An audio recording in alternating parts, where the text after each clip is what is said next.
Amis résistants, bonjour. Nous sommes aujourd'hui le vendredi 5 mars 2021. Et puis cette petite chronique, j'aurais pu, ou je peux l'intituler « Des grenouilles, des juges et des politiques ».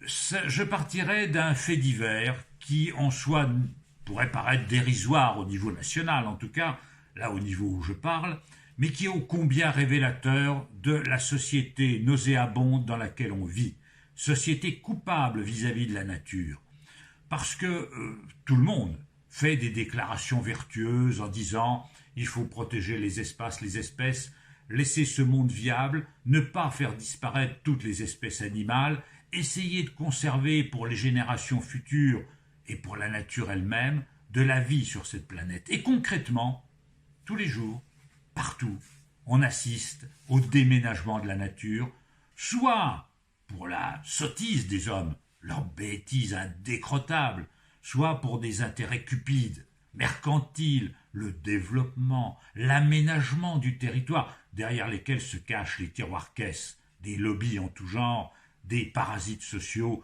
que sont ces promoteurs et ces firmes qui ont besoin de couler du bitume, de la sole partout, pour faire de l'argent tout de suite, immédiatement pour eux, pas du tout pour le bien public. Et je partirai donc de ce fait divers qui a beaucoup ému l'opinion publique et qui se déroule en Périgord, dans un tout petit village qui s'appelle Grignol. Dans ce village vit une famille, des braves gens, au demeurant, qui sont propriétaires d'un terrain, d'une maison, et sur ce terrain, il y a une mare. Alors une mare, vous savez, il y en avait partout. Autrefois, dans toutes les campagnes françaises, il n'y avait pas une ferme qui n'avait pas sa mare à canard ou sa mare à oie. Comme évidemment les fermes ont disparu maintenant grâce aux exploitants agricoles, n'est-ce pas, qui ont tué et la nature et l'agriculture et les agriculteurs, mais qui ont évidemment servi le profit et les firmes. Donc les mares ont disparu en même temps que les fermes. Il n'y a plus de mares, il n'y a plus beaucoup de fermes d'ailleurs, et ces fermes deviennent industrielles et il n'y a plus besoin de mares. Or, la mare était un milieu de vie pour un certain nombre de petits animaux, notamment ce qu'on appelle les amphibiens. Vous savez, les crapauds, les grenouilles, il y en a plusieurs variétés, il y a le crapaud alite, il y a le crapaud commun, il y a les tritons, il y a les grenouilles vertes ou rieuses, il y a la rainette, etc. Bref, il y a différentes espèces qui disparaissent parce que les mares ont disparu, parce qu'on assèche les marécages pour en faire des champs de maïs empoisonnés, et parce qu'on fait des routes partout, et que lorsque les crapauds traversent les routes, évidemment, ils se font écraser par millions, et donc c'est une petite faune qui disparaît. Et bien là, il y avait une mare. Et malheureusement pour ces braves gens, ils ont des voisins irascibles, comme il y a beaucoup de voisins. Sartre, qui a dit beaucoup de bêtises, a dit aussi pas mal de vérités, et notamment celle-ci, l'enfer, c'est les autres. Quand on a des voisins comme certains en ont, comme vous pouvez peut-être en avoir vous-même, vous saurez ce que je veux dire, l'enfer, ça peut être les autres parfois. Donc, quand un voisin n'aime pas son voisin, il s'en prend à son coq, il s'en prend à ses arbres, il s'en prend à ses vaches, il s'en prend à tout ce qu'il peut faire, au moindre bruit qu'il fait, et tout devient occasion de querelle. Et ces voisins irascibles, et sans doute en mal de faire payer leurs voisins, avaient trouvé que les grenouilles, ça chante, et ça fait du bruit la nuit au printemps, du mois de mai au mois de juin. Évidemment, ils ont saisi les tribunaux dans une action qu'on appelle en trouble anormal du voisinage. Le chant des grenouilles à la campagne, quand il y a des mares, serait-il un bruit anormal, même si la mare n'est pas loin de chez vous, moi j'ai la chance d'avoir créé une mare à quelques mètres de ma demeure et j'en suis très heureux d'avoir des grenouilles qui chantent au printemps. Mais voilà, bon, on aime ou on n'aime pas la nature, même quand on vit à la campagne. Donc ces voisins qui n'avaient pas leurs voisins saisissent les tribunaux d'une action en trouble anormal du voisinage. Tout juge normal devait renvoyer ce genre d'action à se faire voir. D'ailleurs, maintenant, le législateur est intervenu pour dire que les bruits de la campagne ne peuvent plus faire l'objet d'actions de ce type-là. Arrêtons d'encombrer les tribunaux avec le chant du coq du voisin, ou le meuglement de ses vaches, ou le hennissement de ses chevaux. Tout ça, c'est absurde, c'est mesquin, c'est petit, c'est tout ce que vous voudrez. Bon, et le juge saisit initialement, le premier juge, comme 90% des juges, a jugé que cette affaire ne valait pas la peine et a rejeté l'action en trouble anormal de voisinage. Malheureusement, la Cour d'appel de Bordeaux, composée comme elle l'a été ce jour-là, n'a pas eu de chance. Voilà, bon, ça arrive partout dans toutes les professions, il y a comme ça des problèmes. Et la Cour d'appel a dit bon, c'est tout à fait anormal que des grenouilles chantent au printemps, ça crée un trouble anormal du voisinage, c'est trop près de la maison des voisins, donc on ordonne le comblement de cette mare, et bien sûr la destruction de ces petites bestioles qui, pour la Cour d'appel sans doute, n'avaient pas un grand intérêt et ne suscitaient pas beaucoup de compassion. Donc il est ordonné le comblement de la mare, et les associations de protection de la nature sont à ce moment-là alertées et interviennent pour essayer de sauver ce site de reproduction d'espèces protégées par la loi. Alors, le recours a été fait, il y a eu une maladresse de rédaction de la part du Conseil des associations de protection de la nature qui a conclu devant la Cour d'appel en tierce opposition, ça s'appelle comme ça, hein. Je ne rentre pas dans les détails juridiques qui, chers amis, pourraient vous ennuyer, mais il existe un recours possible quand on n'a pas été partie à un litige, à un procès, et qu'on défend des intérêts, notamment l'intérêt général. On peut intervenir ça s'appelle en tierce opposition, c'est un tiers qui fait une opposition à un arrêt. Et le Conseil des protecteurs de la nature, des associations de protection de la nature, aurait dû demander la rétractation de l'arrêt en ce qui leur donnait le comblement de la mare. Il y a eu une maladresse de rédaction, il a cru pouvoir demander l'enlèvement des amphibiens avant comblement de la mare, ce qui n'était pas très heureux comme rédaction. La Cour d'appel, évidemment, ne s'est pas déjugée, ne s'est pas emparée du litige au fond, et a dit que ça n'avait aucun intérêt. L'association de protection de la nature, Cepenso, appuyée par l'association Bourdon, qui l'a aidé dans cette affaire, a fait un recours devant la Cour de cassation, et l'arrêt de Cour de cassation est tombé hier, jeudi 4 mars, et est un rejet du pourvoi. Un rejet du pourvoi, ça veut dire que malheureusement, la mare, la nature, la vérité, l'intelligence, le cœur ont perdu dans cette affaire. Voilà, alors je vais vous dire en droit ce que ça veut dire, et je vais après vous dire en équité et en éthique ce que ça veut dire. La Cour de cassation a jugé en droit que l'association de protection de la nature, ayant demandé l'enlèvement des amphibiens avant le comblement de la mare, son pourvoi, bien que excellemment rédigé par l'avocat à la Cour de cassation, n'était pas recevable. D'ailleurs, l'arrêt sera même publié, c'est dire l'intérêt que la Cour de cassation y porte. Il y a eu une erreur de procédure commise. Donc, que faut-il accabler dans cette affaire? Alors, nous ne sommes pas les politiciens qui injurient leurs juges dès que les juges les sanctionnent, et qui injurient les juges parce qu'ils ne sanctionnent pas assez les gueux et les pauvres gens quand ils commettent des infractions, mais qui les injurient tout autant quand ils frappent les puissants de ce monde. Bon, ça, nous ne le ferons pas. Il y a un vieil adage qui dit « il y a toujours 24 heures pour maudire son juge après un jugement ». C'est tout à fait absurde. Ne maudissons pas la Cour de cassation et essayons d'analyser tant en droit qu'en équité cet arrêt. Sur le plan formel, cet arrêt est irréprochable.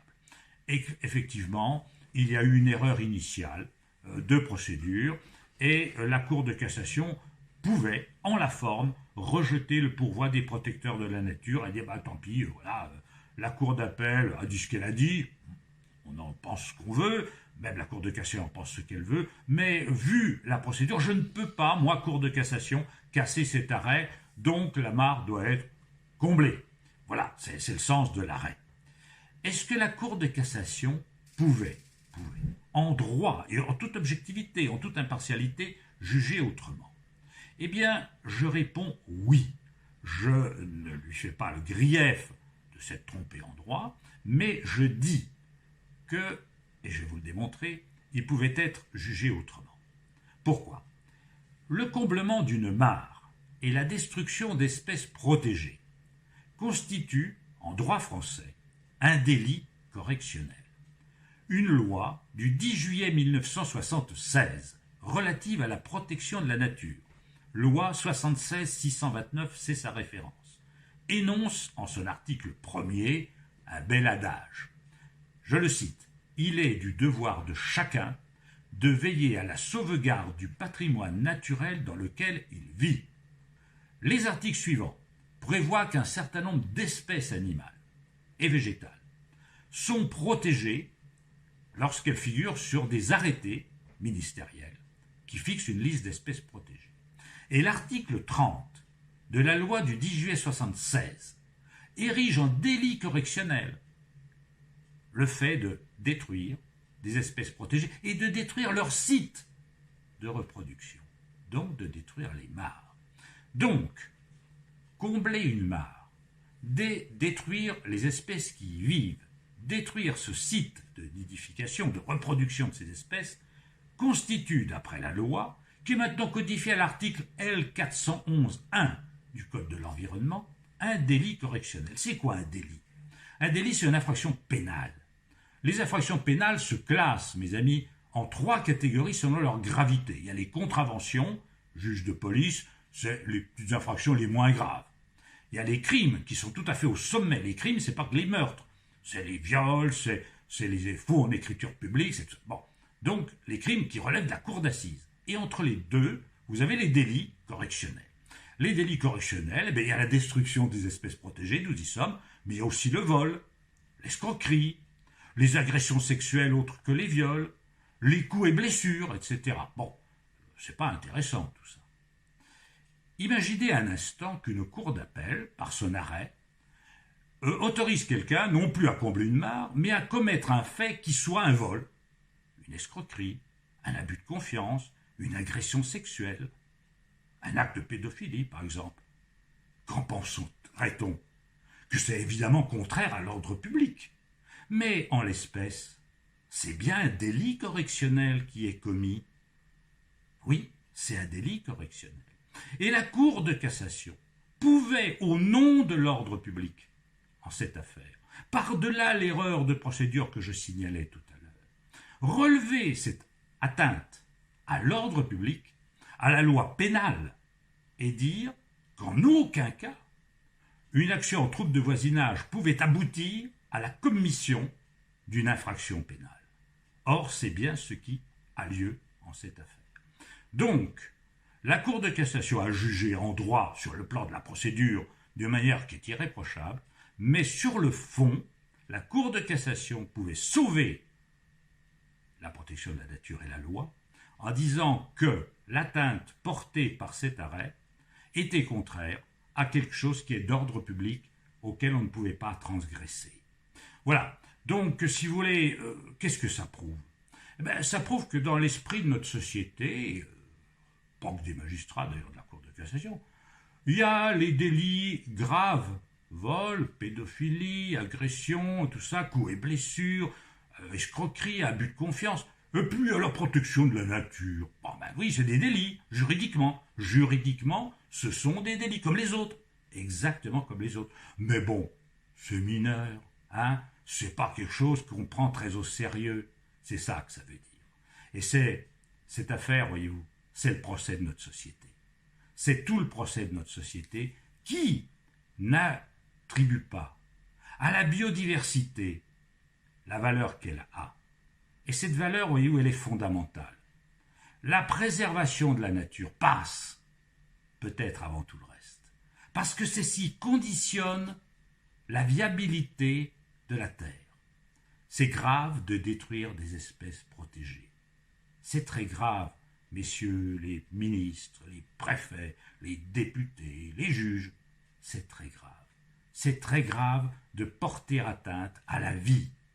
Et c'est plus grave que tout le reste. Mais cette affaire nous prouve qu'il n'en est rien. Des grenouilles, des juges et des politiques. Et puis il y a les affaires politiques. Second thème de ma réflexion aujourd'hui. Un ancien président de la République est condamné par un tribunal correctionnel à une peine de prison qu'il ne fera pas, ou qu'il fera dans une modalité telle que, bon, il ne connaîtra pas sans doute les cellules pénitentiaires. Il interjette appel de sa condamnation, c'est légitime. C'est légitime, ce sont les voies de recours normales. Et puis, il insulte ses juges. il insulte ses juges, les magistrats du parquet financier, qui ont le grand tort de s'intéresser aux hommes politiques. Parce que ces personnages qui font souvent du populisme et de la démagogie en disant « il y a une insécurité en France, et donc il faut réprimer davantage ». Et cet ancien président de la République, dans son programme même, voulait que les peines de prison supérieures à 6 mois ne soient pas aménageables pour les autres. Mais lui, évidemment, non seulement voudrait que ce ne soit pas aménageable, mais il est innocent naturellement. Et invoque le secret professionnel dont je vous dirai quelques mots tout à l'heure. Eh bien moi, je rappelle que depuis le 26 août 1789, les Français naissent et demeurent libres et égaux en droit, au moins en droit, et que la loi est la même pour tout le monde. Elle devrait l'être pour tout le monde. Et on devrait abolir toutes les juridictions d'exception, dont cette fameuse Cour de justice de la République, qui est compétente pour juger les actes des ministres en exercice, et qui est composée de qui? De parlementaires. C'est-à-dire que ce sont les politiques qui jugent des politiques avec, et ça c'est pas sur un dossier que je le dis, c'est d'une manière assez générale, une relative indulgence, il faut dire ce qui est. Une indulgence dont ils ne témoignent guère à l'égard des pauvres gens. Voilà. Alors c'est pas que la pauvreté en soi justifie les infractions. Nul ne doit commettre d'infraction. Nul ne doit commettre d'infraction. Mais la loi doit être la même pour tout le monde. Alors, je ne vais pas refaire le procès de cet ancien président de la République qui était tellement élevé moralement qu'il a un jour déclaré cette haute pensée « L'environnement, ça commence à bien faire ». Bon, c'est vous dire le niveau. Bien, mais ça, c'est autre chose, c'est un aspect moral. Sur le plan juridique, est-il coupable ou non? Seuls les juges qui le jugeront avec un dossier gros comme ça peuvent le dire. Mais je voudrais juste faire quelques observations à caractère général. Vous avez beaucoup, mes amis, entendu parler dans cette circonstance du secret professionnel des avocats. Il faut que vous sachiez qu'à juste titre, et heureusement, un certain nombre de professions sont tenues au secret professionnel. C'est-à-dire que vous pouvez aller en toute confiance chez votre médecin, lui confier vos maux, vos soucis, vos tourments, vos problèmes de santé, avec l'assurance que le médecin est tenu de ne pas divulguer ce que vous allez lui dire, dans ce dialogue singulier que vous avez avec votre médecin. De même, l'avocat, dans le cadre de sa mission de conseil, est tenu au secret professionnel. C'est-à-dire que vous pouvez aller lui confier vos affaires en toute quiétude. Il ne doit pas divulguer sur la place publique ce que vous lui aurez révélé. Et ce secret est opposable à tous.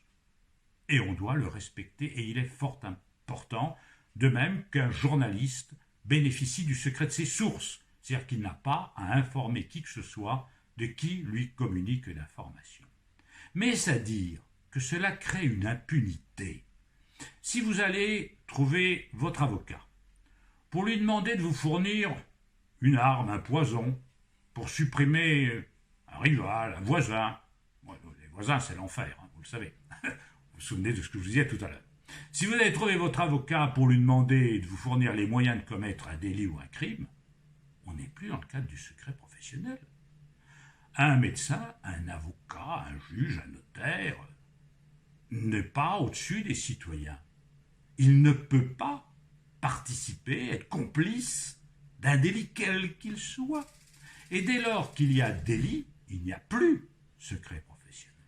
Voilà ce que je veux dire. Alors ça ne répond pas à l'affaire de l'ancien président. A-t-il commis un délit ou non? Je n'ai pas plus que vous, tous les éléments du dossier. Et je ne suis pas de ceux qui jugent par antipathie ou sympathie. On ne doit jamais juger par antipathie ou sympathie. Il faut toujours, et vous le savez que j'y tiens beaucoup dans mes chroniques, s'en tenir aux faits et à la vérité des faits. Coupable ou pas coupable, je ne le sais pas.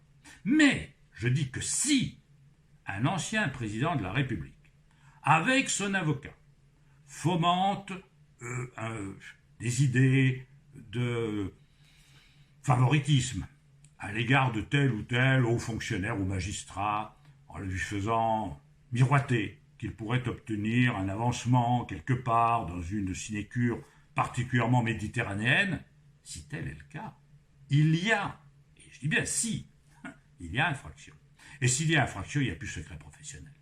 Parce que le secret professionnel n'est pas fait pour ça. N'est pas fait pour ça. Le secret professionnel n'est pas fait pour couvrir. Mais l'homme politique, les hommes politiques en général, n'aiment pas être jugés. Et c'est assez plaisant de voir que la corporation des politiciens, y compris de ceux qui ne s'aiment pas et qui sont dans des partis alors diamétralement opposés, ont une sorte de réflexe corporatiste lorsqu'ils sont confrontés à la justice de leur pays. Et ça, voyez-vous, c'est assez typiquement français. Et je voudrais expliquer cette défiance et ce problème qu'a notre démocratie. Parce que notre démocratie, voyez-vous, elle est malade. La démocratie française est malade de ses institutions.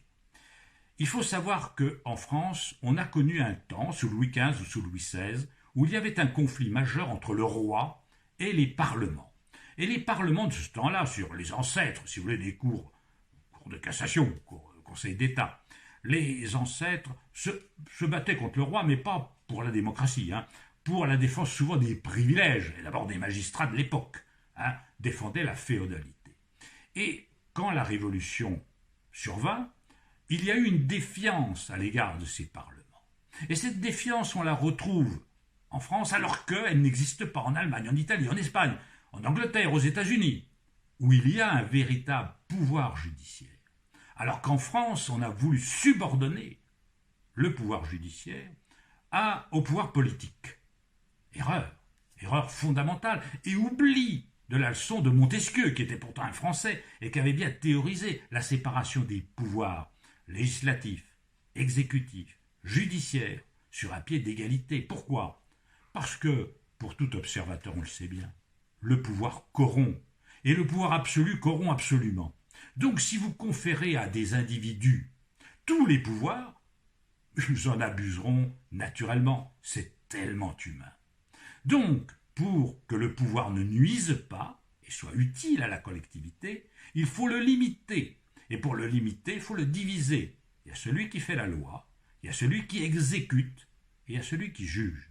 Et ils doivent être indépendants les uns des autres, totalement indépendants. Non pas parce que l'un est meilleur que l'autre, c'est pas du tout l'objet, c'est que l'un doit limiter et contrôler l'autre. Sinon, on tombe dans l'abus. Or, en France, il y a eu une défiance historique à l'égard des juridictions. D'où le fait que l'administration s'est d'ailleurs constituée depuis Napoléon des juridictions à part, sur les tribunaux administratifs et le Conseil d'État, dont on disait autrefois qu'ils ne rendaient pas des arrêts, mais des services, ce qui est de moins en moins vrai. Le Conseil d'État devient une belle juridiction qui souvent, très souvent, juge bien en droit et juge d'une manière que j'allais dire très correcte. Non pas qu'on se trompe tous, vous savez.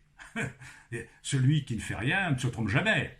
Quand on œuvre quelque part, l'essentiel, c'est pas de ne se tromper jamais, c'est de jamais le faire de mauvaise foi. C'est ça surtout qui est important. Et la justice s'émancipe de plus en plus des pouvoirs politiques grâce au droit international et au droit communautaire.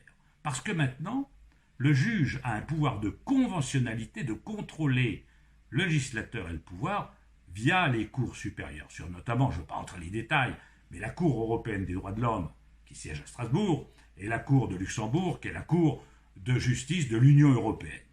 Donc ces cours qui sont supérieurs, et avec des droits supérieurs aux droits nationaux, ça permet d'émanciper le juge de la tutelle des politiques, qui avant pouvaient faire ce qu'ils voulaient, commettre même des crimes d'État, qui bien sûr n'étaient jamais sanctionnés parce que le juge n'était jamais autrefois qu'un fonctionnaire au service de l'État. Alors ça avait beaucoup d'inconvénients, vous savez. Et notamment, ça a fait qu'en 1940, tous les juges, sauf un qui s'appelait Paul Didier, honneur à lui, tous les juges ont prêté serment de fidélité au maréchal Pétain, ce qui ne les a pas empêchés 5 ans après de se bousculer pour le condamner avec la même ardeur. Bon, je pense qu'aujourd'hui, ça se ferait moins. Ça se ferait moins que la justice a grandi en dignité et en indépendance par rapport aux politiciens. Bon, je dis politiciens, oui, il y a un petit côté de mépris. Non, mais c'est pas qu'il y a du mépris.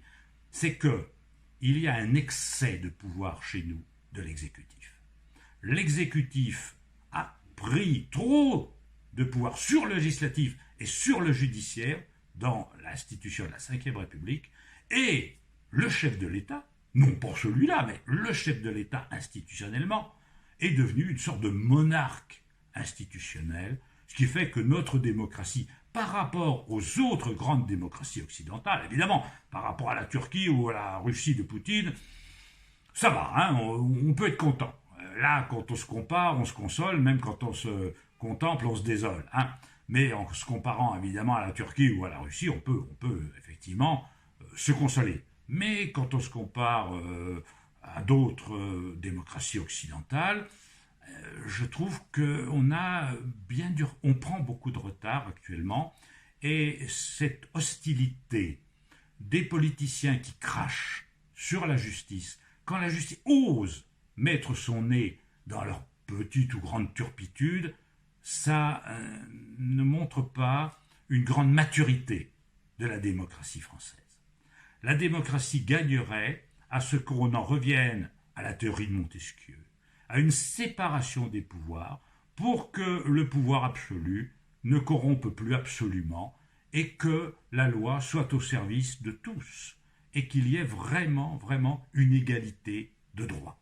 Voilà ce que je voulais vous dire aujourd'hui. Vous voyez qu'on part de grenouilles, qu'on part des juges, qu'on arrive aux politiques et que ça nous tire quelques leçons. Mais en tout cas, retenons ceci, il faut toujours servir l'intérêt général, la protection de la nature, l'égalité des citoyens devant la loi. Mes amis, si cette petite chronique vous intéresse, merci de la diffuser, merci de vous abonner, c'est gratuit, à notre chaîne, parce que, bon, maintenant, l'intelligence, vous savez, ne se mesure plus dans les médias officiels, les canaux officiels qui appartiennent à quelques milliardaires, et où seuls certains peuvent s'exprimer. C'est sur YouTube que vous trouverez des idées divergentes, qui ne sont pas d'ailleurs que les miennes. Il y a beaucoup de gens qui essaient de penser ce monde, le penser P-E-N-S-E-R, et le penser parce qu'il a besoin de pansement. Mes amitiés à tous, et puis à la semaine prochaine, si vous le voulez bien.